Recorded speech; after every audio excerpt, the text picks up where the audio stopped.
The starship Aurora dropped out of warp, greeted by a breathtaking spectacle, a planet enveloped in swirling nebulae and encircled by rings of crystalline dust that shimmered like a cosmic aurora. Sensors blared to life.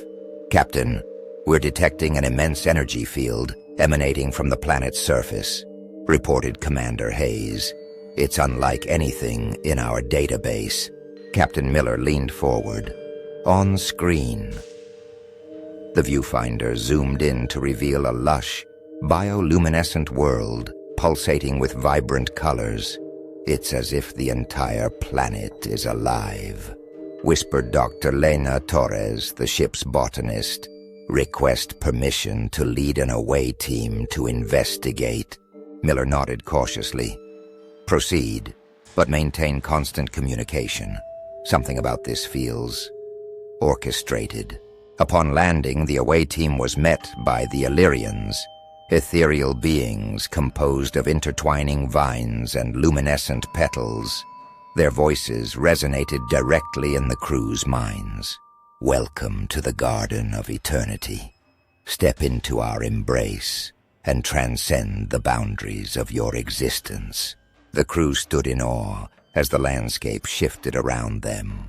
Trees towered into the sky, their branches weaving intricate patterns that seemed to manipulate the very light. Exotic plants reacted to their presence, opening blossoms that released iridescent spores. Dr. Torres was captivated. "This ecosystem is symbiotic on a level we've never imagined. The potential medical applications are limitless," but tension mounted as Lieutenant Harper scanned the area. "Captain, I'm picking up readings that suggest the flora is interacting with our neural pathways." Ensign Lee shrugged off the warning. "I feel incredible. It's like the planet is sharing its knowledge with me." Suddenly, the ground trembled. Vines erupted, snatching equipment and entwining around crew members. The Elyrians' voices grew more insistent. "Shed your physical forms. Join our eternal consciousness." Panic ensued. Crew members began exhibiting alarming changes, skin transforming into bark, eyes glowing with unnatural light. Time distorted. Minutes felt like hours. Some fell into trances, speaking of visions where they lived entire lifetimes as part of the planet. Dr. Torres grabbed Harper. "We have to get back to the shuttle now." "But look at them!" Harper pointed to the others, now almost unrecognizable. "They're becoming part of this place." Desperate, Dr. Torres accessed her portable lab. "If I can synthesize a counteragent from that resistant plant we passed earlier." As she worked against the clock, the Elyrians attempted to sway her. "Why resist paradise? Here, there is no pain, no death, only unity." She injected herself and Harper with the hastily prepared serum. "Hold on," she urged. Clarity returned to their minds.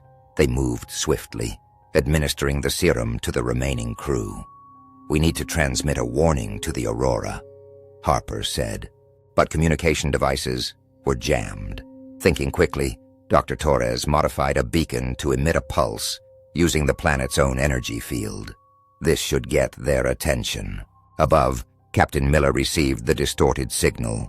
"Lock onto their coordinates and prepare for emergency extraction." As the Aurora's transporters engaged, the Elyrians made one final plea. "You cannot escape us. We are eternal." Back on the ship, the crew breathed sighs of relief. But it was short-lived. Dr. Torres scanned herself, revealing microscopic spores in their systems. "We're still connected to them." Captain Miller's face hardened. "Options." She took a deep breath.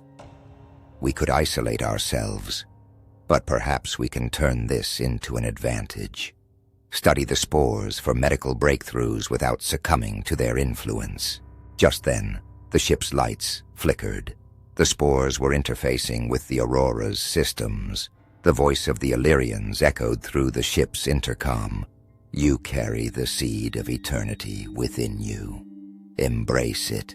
Realizing the magnitude of the threat, Captain Miller made a bold decision. Set a course for the nearest uninhabited sector. We can't risk bringing this to populated space. Dr. Torres stepped forward.